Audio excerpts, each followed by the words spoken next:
I'm here with Gilad from ASOCS. Gilad, welcome. Thank you, Justin.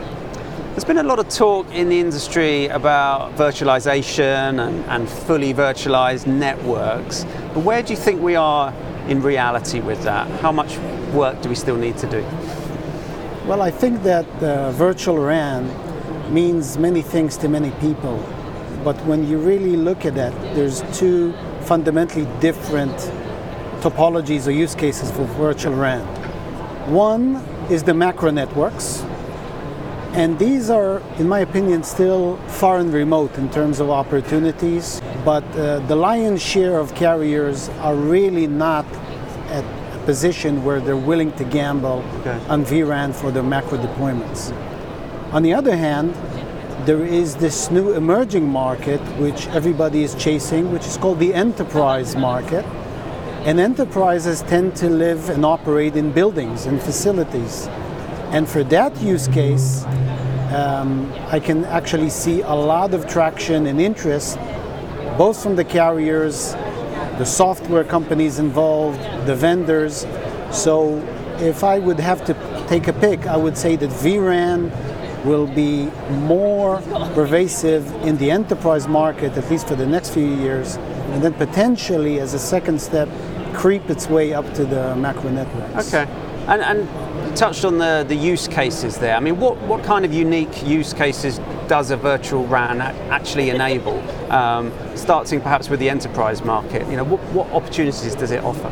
Well, obviously everybody is talking now about private networks. If you really look at it, it's a more secured, reliable Wi-Fi network. And the quicker the industry admits it, the easier it's going to be for it to realize what would be the use cases for 5G on-premise.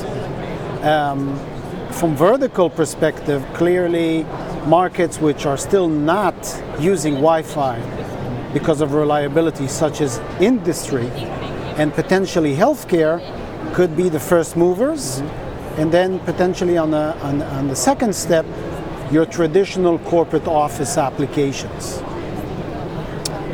We're all talking about 5G. What sort of impact do you think 5G is going to have on operator business models and opportunities going forward?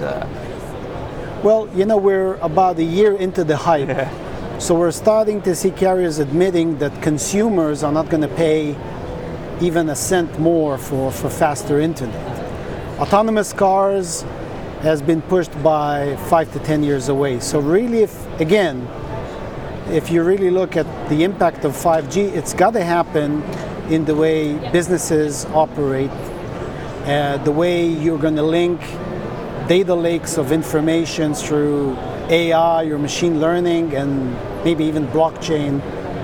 So I think that although it has nothing to do with 5G per se, these technologies just happen to have matured roughly in the same time. Okay. So their mix could create some interesting use cases for enterprise. Let's talk about the here and now though. We're at LA this week, MWC LA by the GSMA.